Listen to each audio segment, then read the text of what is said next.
teman-teman semuanya, kembali lagi di channel YouTube Himabistik Politeknik STA Alan Jakarta.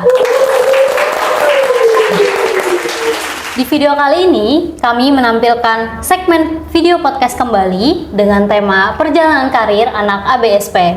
Perkenalkan, saya Naila Azahra sebagai host pada podcast hari ini. Nah, teman-teman, untuk menjawab semua itu, sekarang kami sudah mengundang narasumber yang tepat. Mari kita sambut Ketua Program Studi Administrasi Bisnis Sektor Publik serta Pembina Himabistik, Bapak Muhammad Rizky, SE MM, CRP. Selamat datang di Kenalan As ABSP, Pak. Ya. Bagaimana kabarnya hari ini? Alhamdulillah baik. Bagaimana kabarnya? Alhamdulillah baik juga, Pak. Baik, sebelum kita masuk ke pembahasan lebih jauh nih, Pak, kami persilakan Bapak untuk memperkenalkan diri terlebih dahulu kepada teman-teman yang sedang menonton hari ini. Baik. Halo mahasiswa mahasiswi ABSP yang saya sayangi dan saya banggakan. Perkenalkan, nama saya Muhammad Rizky, Kaprodi Administrasi Bisnis Sektor Publik, lalu juga sebagai pembina Himabistik, ya. Sekaligus juga ya di sini sebagai dosen dari mahasiswa ABSP ya. Itu ya. Baik, terima kasih banyak Pak atas perkenalannya. Senang sekali bisa ngobrol langsung dengan Bapak hari ini. Semoga teman-teman yang menonton juga bisa semakin dekat dan lebih kenal nih sama Kaprodi kita. Baik Pak, kita masuk ke pertanyaannya. Kalau boleh bernostalgia sedikit nih Pak, bagaimana sih masa kuliah Bapak dulu dan Bapak termasuk tipe mahasiswa seperti apa waktu itu? Oke, baik. Cerita tentang masa lalu ya, yang sudah mungkin cukup lama, mungkin 10 sampai 20 tahun yang lalu saya berkuliah.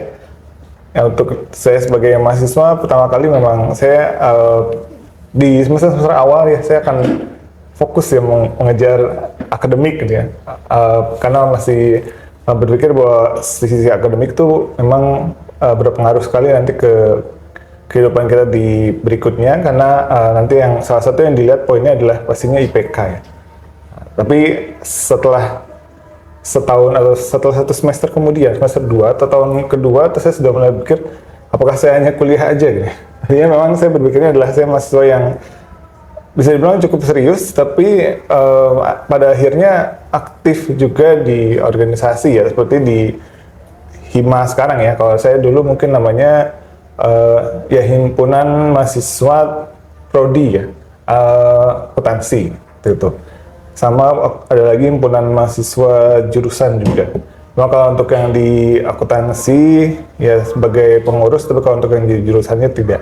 Tapi untuk kegiatan-kegiatan baik yang dilaksanakan oleh jurusan, kampus itu saya ikuti gitu ya. Sebisa mungkin saya mencari pengalaman, menambah relasi gitu ya. Tidak hanya di kelas aja. Kalau misalkan saya berprestasi tapi ternyata saya jadinya kurang pergaulan atau di lingkungan kampus saya juga tidak dikenal, yaitu saya pikir sangat sayang gitu, karena kita nggak tahu nanti rezeki kita muncul dari mana kan. Saya pasti akan mencari berbagai kemungkinan ya. Artinya saya berpikir bahwa ya oke lah kalau misalnya akademik saya bagus ya, kalau dibilang bagus sampai akhir ya alhamdulillahnya bagus ya. IPK saya pada saat lulus memang cum laude gitu. Cuma kalau untuk terkait dengan kegiatan organisasi di kampus, itu saya imbangi juga. Karena memang biasanya sangat menyita waktu sekali gitu ya. Karena kegiatannya dalam skop yang universitas yang ya lumayan besar dan kegiatannya juga lumayan banyak. Ya kalau dibilang harus aktif di kampus ya pasti harus aktif gitu. Karena IPK saya sepertinya memang tidak cukup. Terbukti saya memang pada saat lulus pun bekerja pertama kali bukan karena IPK yang bagus gitu ya, tapi memang karena relasi dengan orang yang bertemu pada kegiatan di kemahasiswaan. Akhirnya saya belum lulus pun sudah di-hire oleh seseorang lah, ada yang mengajak saya untuk masuk ke perusahaan temannya. Akhirnya saya belum lulus sudah bekerja. Jadi sempat lulus sambil bekerja gitu, tapi itu udah semester terakhir sih. Gitu. Baik, menarik sekali ya teman-teman. Berarti Bapak lebih banyak belajar tidak hanya dari kelas, tapi juga dari pengalaman dan aktivitas di luar kelas gitu ya Pak. Baik, menurut Bapak bagaimana cara mahasiswa memaksimalkan pengalaman kuliah mereka, baik dari segi akademik maupun non-akademik? Baik, kalau dari sisi akademik, mahasiswa tuh harus memanfaatkan fasilitas akademik di kampus ya, seperti misalkan perpustakaan. Perpustakaan itu udah fasilitas yang paling paling berguna lah, karena nanti pada saat kalian akan menyusun tugas akhir pun akan membutuhkan jurnal, dan jurnal ya artikel jurnal memang ada di media sosial ada di internet gitu ya, ada di luar lah ya, maksudnya pengelolaannya memang kebanyakan memang dari jurnal kampus ya, atau mungkin jurnal non kampus pun biasanya dengan langganan yang diberikan oleh kampus di media yang dimediasi oleh kampus itu. Nah itu jurnal-jurnalnya biasanya jurnal-jurnal yang bagus. Kebetulan juga di Teknik Kesehatan Jakarta juga sudah ada langganan ke jurnal-jurnal ilmiah, jadi sangat harus dimanfaatkan ya. Kalau tidak ya sayang gitu ya, karena kita sudah berlangganan untuk langganan jurnal, nah tidak digunakan oleh mahasiswa. Lalu juga jangan lupa di perpustakaan juga kita ada buku-buku ya, buku-buku juga banyak.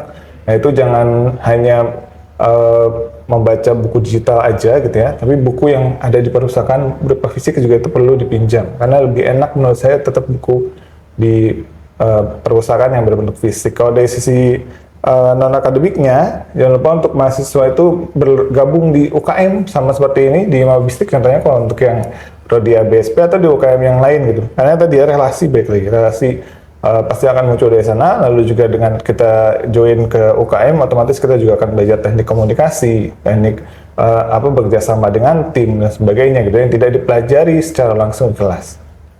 Baik Pak, untuk ini masukannya jangan cuma didengerin aja ya teman-teman, tapi juga diterapkan juga. Pasti setelah mendengar ini teman-teman harusnya bisa lebih kebayang nih gimana caranya memanfaatkan masa kuliah sebaik mungkin dari sekarang gitu. Nah Pak, kalau misalkan kita melihat kondisi dunia kerja saat ini, skill apa saja yang menurut Bapak mulai perlu dipersiapkan oleh mahasiswa dari sekarang? Baik, pastinya di era digital ini kita perlu menguasai teknologi digital ya, untuk terutama ya yang teknologi yang sebetulnya seperti terlihat biasa aja dan sehari-hari kita gunakan, misalnya seperti skill terkait dengan cara menggunakan Microsoft Office gitu ya, entah itu mungkin menggunakan rumus Excel atau mungkin dengan pakai Microsoft Access dan sebagainya ya, terkait dengan pekerjaan. Lalu juga sekarang sudah zamannya menggunakan aplikasi untuk bekerja bersama ya, bisa mungkin lewat Google Doc atau mungkin lewat platform lainnya, itu juga tetap perlu pelajari bagaimana sistemnya. Tentu beberapa fitur ya tadi ya, beberapa fitur di Office Word dengan Google Doc itu agak berbeda. Itu sedangkan kita hanya bisa bekerja sama kalau bekerja samanya melalui pekerjaan di Google Doc. Nah, ini juga harus dikuasai ya untuk penguasaan teknologinya. Lalu selain dari penguasaan teknologi, kita juga harus berpikir kritis ya, sebagai nanti calon karyawan yang artinya akan banyak intrik kasus-kasus yang ada di dunia kerja. Kalau kita tidak kritis, akhirnya takutnya kita terjebak gitu, dengan hal yang kita tidak berpikir bahwa akan terjadi, ternyata memang terjadi karena mungkin kurang kritisnya itu. Terus berikutnya ada kecerdasan emosional juga perlu diatur, apalagi ketika yang katanya Gen Z generasi lembek atau strawberry, nah itu jangan mau dianggap seperti itu gitu. Kalau memang kalian punya kecerdasan emosional untuk mengatur emosi kalian, ketika misalkan kita di kantor itu tidak akan selalu dipuji oleh atasan. Ada kalanya kita akan dicaci, ada kalanya kita akan dimarahi oleh atasan karena kinerjanya tidak maksimal. Nah, itu juga kalau kita tidak bisa mengelola emosi kita, bisa jadi malah jadi bumerang juga untuk diri kita sendiri. Lalu selanjutnya adalah terkait dengan yang pengelolaan keuangan. Penting juga ya, ketika kalian baru mendapatkan gaji atau baru mendapatkan uang, ya itu penting sekali nih di dunia kerja. Mungkin tidak menyangkut tentang bagaimana kita di dunia kerja, tapi bagaimana setelah kalian kerja kalian dapat uang. Nah, kelolanya bagaimana? Nah, di administrasi bisnis ini, prodi ini sangat mumpuni sebetulnya untuk melatih kalian mengelola keuangan. Cuman pertanyaan berikutnya adalah apakah nanti pada saat kalian punya uangnya, maka uangnya akan dikelola sesuai dengan apa yang dipelajari di kampus, atau jangan-jangan sudah terpengaruh oleh hal-hal lain ya. Artinya pengelolaan keuangan itu penting, dipelajari di kampus, tapi apakah nanti pelaksanaannya akan dilaksanakan tidak, itu yang kadang sulit ya, dan balik lagi ke orang yang masing-masing. Tapi penting untuk pengelolaan keuangan. Baik, jadi 4 poin itu bisa jadi pondasi teman-teman ya, dan jadi pengingat untuk kita semua mulai membangun skill sejak dini. Nah, menurut Bapak, kebiasaan buruk apa yang sering muncul di kalangan mahasiswa dan sebaiknya dihindari dari awal? Baik, kebiasaan buruk mahasiswa, kebiasaan buruk hampir semua orang juga ya, biasanya adalah menunda-nunda pekerjaan atau mengerjakan pada saat deadline. Dia tidak mengerjakan sesuai dengan waktu atau tidak mengatur waktu dengan baik. Artinya time manajemennya buruk, hanya mengerjakan sesuatu pas mau deadline. itu harus dihindari. Lalu untuk berikutnya, kurangi begadang ya, apalagi untuk anak-anak yang masih muda ini gitu ya, masih ingin masih ingin ke kafe, masih ingin nongkrong lama-lama gitu ya, sampai malam gitu ya. Atau mungkin ada yang di rumah aja tapi main game online gitu ya. Nah, streaming game online, apalagi sekarang sudah banyak ya game online itu, jangan sampai akhirnya menyita waktu dan akhirnya begadang cuma untuk main game. Nah, itu juga sebenarnya harus dihindari. Lalu yang berikutnya adalah terkait dengan yang berhubungan dengan akademik ya di kampus. Ini juga perlu dihindari adalah tindakan plagiasi, baik untuk pengerjaan tugas maupun nanti tugas akhir ya. Nah, tugas di kelas mungkin tidak semua dosen akan mengecek tugas kalian dengan aplikasi untuk analisis anti plagiasi ya. Tapi kalau nanti di tugas akhir di kampus kita tuh sudah ada syarat untuk persentase tingkat plagiasinya. Ya, kebetulan di sini bisa kita syukuri juga, kalian syukuri juga ya, untuk syarat untuk plagiasi di sini hanya maksimal 30%. Nah, itu menurut saya masih sangat longgar ya dibandingkan dengan di kampus-kampus lain yang memberikan tingkat anti plagiasinya yang lebih rendah dari 30%, bukan yang cuma 10%. Nah, ini kita bisa sampai 30%, 3 kali lipatnya. Ya, tapi jangan juga dimanfaatkan, wah saya manfaatkan nanti tugas akhirnya pokoknya saya akan plagiasi sampai 29%. Nah, itu juga sebaiknya jangan. Ya, berusahalah dikerjakan sendiri, kalaupun memang ada kemiripan-kemiripan, ya itu ya mungkin itu yang perlu disesuaikan. Tapi bukan berarti ya kita copy paste 30%, 70% yang mengerjakan. Nah, itu jangan juga ya.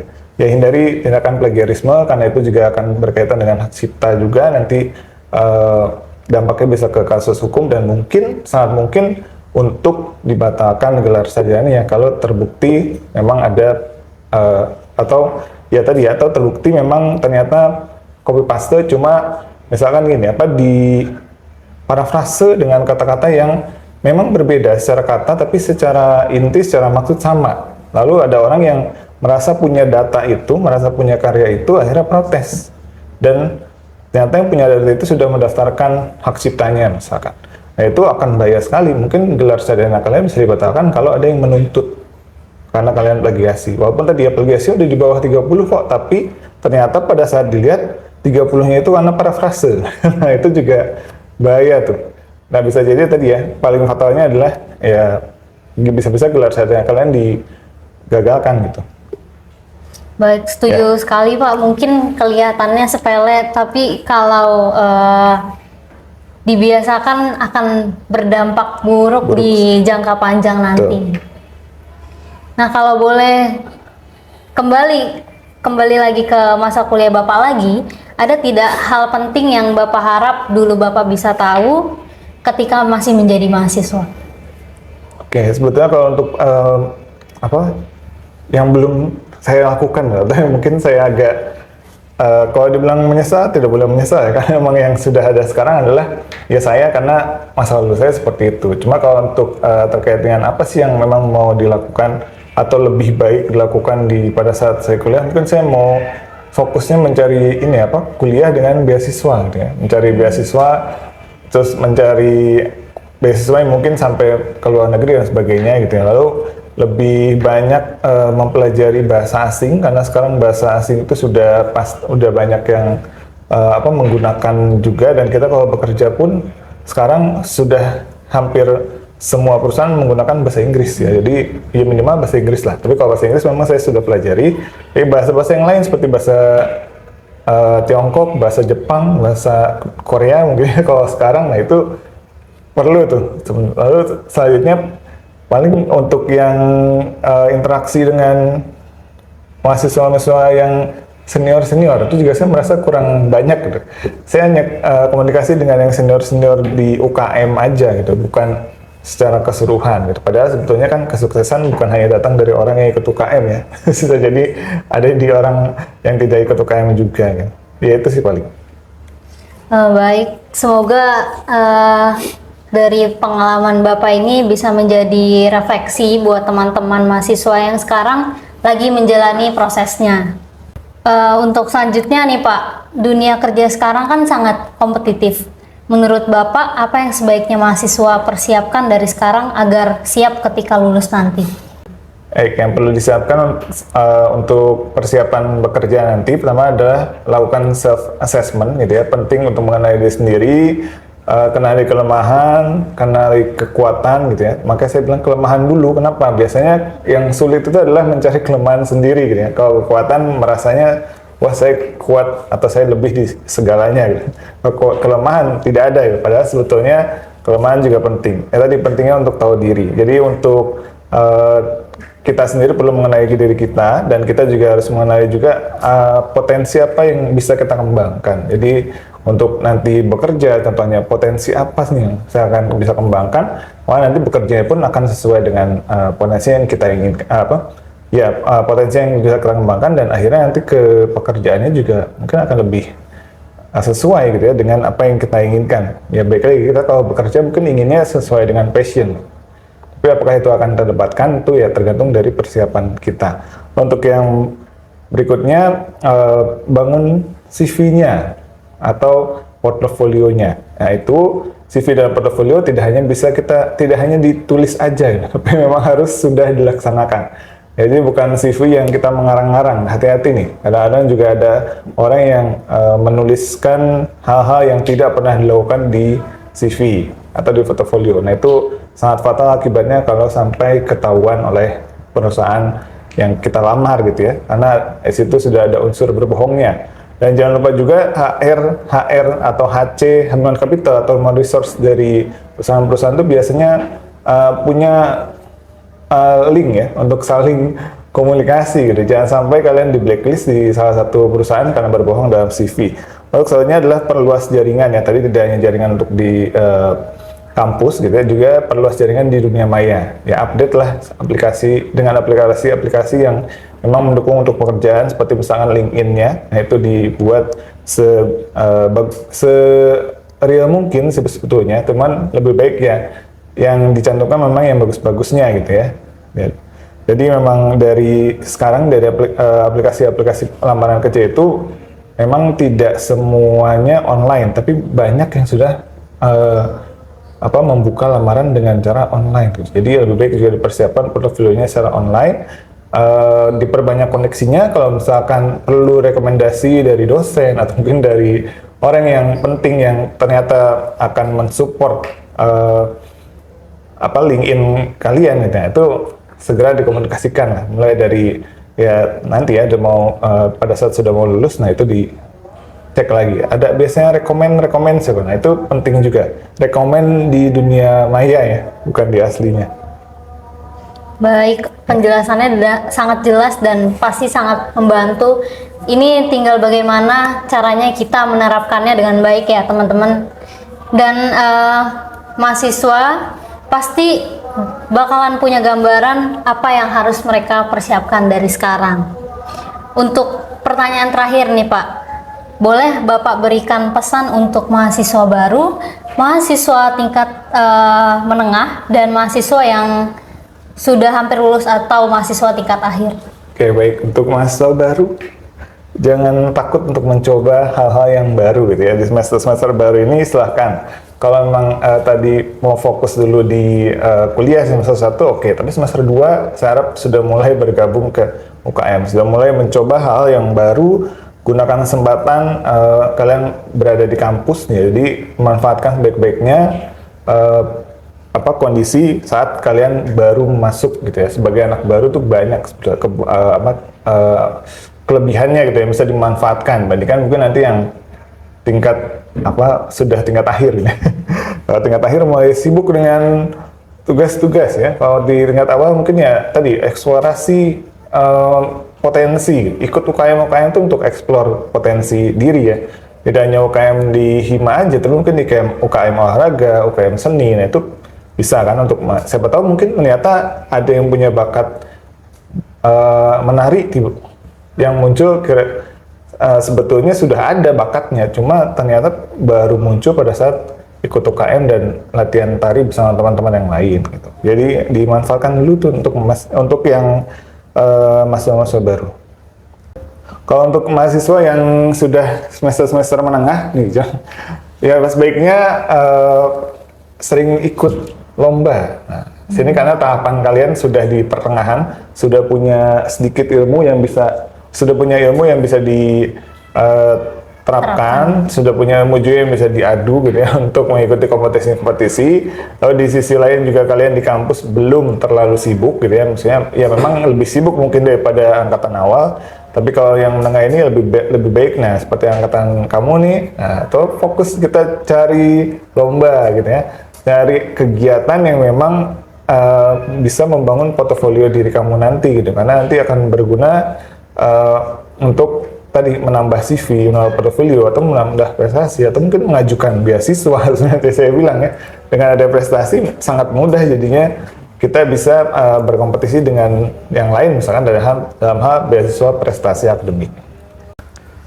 Oke, untuk mahasiswa tingkat akhir itu biasanya sudah mengerjakan tugas akhir. Tugas akhir memang beradanya di akhir ya. Ya, tapi tugas akhir itu bukan menjadi segalanya gitu, dan kadang akan berakhir di situ gitu. Mungkin di perkuliahan nih ya berakhir di perkuliahan, tapi ya setelah lulus perkuliahan itulah justru malah awal dari permulaan dari kehidupan kalian nanti gitu ya.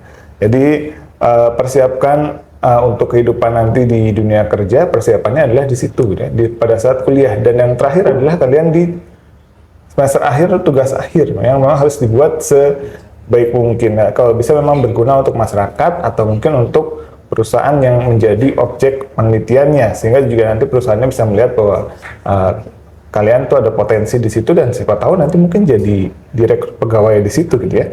Dan kalau masa tingkat akhir biasanya identik dengan yang sudah mulai stres ya, udah mulai agak burnout bilang ya kalau sekarang.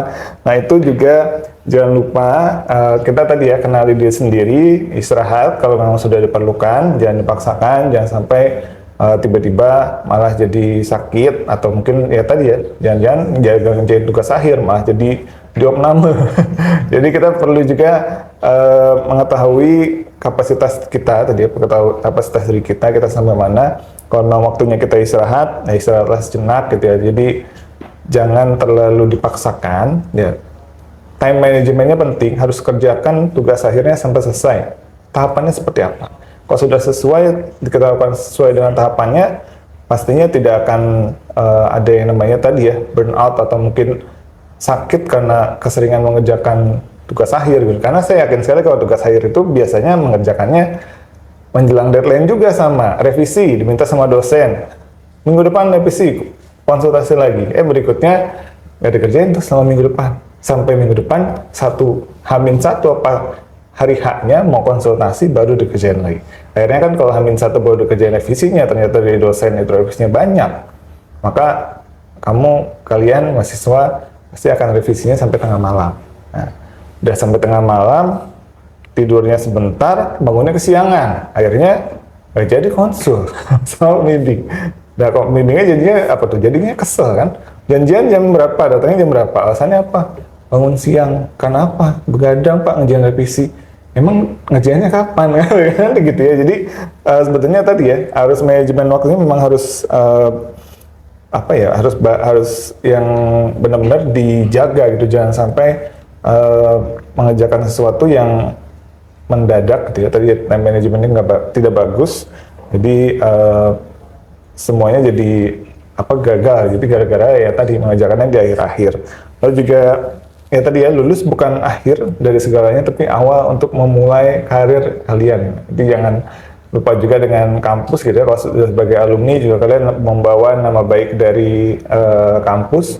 Kalian adalah wakil atau lulusan dari kampus yang nantinya akan yang mengharumkan nama kampus juga, dan secara tidak langsung juga akan mempermudah adik-adik kelas kalian nanti untuk bekerja atau untuk magang di perusahaan-perusahaan. Karena sebetulnya di sini di Badan Kesehatan Jakarta memang untuk mahasiswa regulernya kan kita baru mulai di 2020. Jadi kalau dibilang alumninya sudah banyak belum? Sudah, tapi kebanyakan alumninya adalah senior-senior ya, senior-senior di instansi pemerintah. Tapi kalau untuk yang masih muda-muda nih, kita baru dari 2020 ya, artinya baru meluluskan yang 2020 dan 2021. 2022 sudah ada juga, cuma ya memang belum banyak ya. Artinya memang alumni itu termasuk kalian nih selanjutnya 2023. Harapan saya tahun depan ada angkatan 2023 yang lulus juga gitu ya.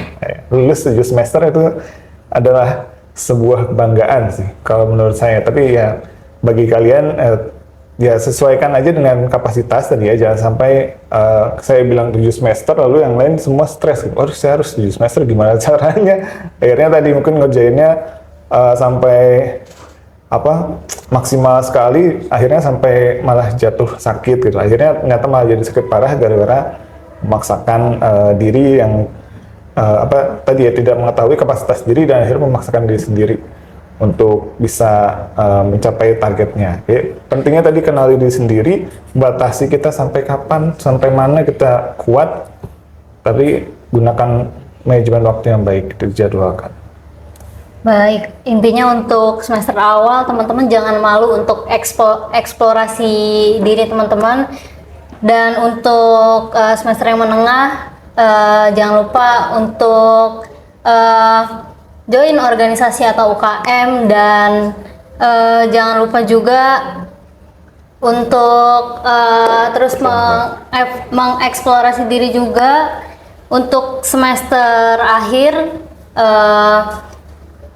jangan lupa untuk mengerjakan tugas akhirnya, manajemen waktu yang baik, dan tahu kapasitas diri masing-masing supaya kesehatan tetap terjaga. Baik, terima kasih Pak atas pesannya. Semoga bisa jadi motivasi untuk semua mahasiswa di setiap tahap perjalanan mereka. Terima kasih juga untuk sudah meluangkan waktunya dan berbagi pengalaman berharga bersama kami. Obrolan dan insight hari ini benar-benar sangat luar biasa. Banyak banget hal yang bisa kita pelajari dan jadi reminder buat semua mahasiswa ABSP. Buat teman-teman yang sudah menonton sampai akhir, kami ucapkan terima kasih banyak. Semoga apa yang dibahas hari ini benar-benar bermanfaat untuk kita semua dan nambah semangat teman-teman untuk terus berkembang. Jangan lupa tunggu episode selanjutnya, karena kita bakal ngobrol sama lebih banyak narasumber seru lainnya. Jangan lupa like, comment, dan subscribe YouTube Politeknik, channel YouTube Himabistik Politeknik STA Alan Jakarta. Aku Naila Zara selaku host, pamit undur diri. Sampai jumpa di podcast Kenanas ABSP berikutnya. Dadah semuanya.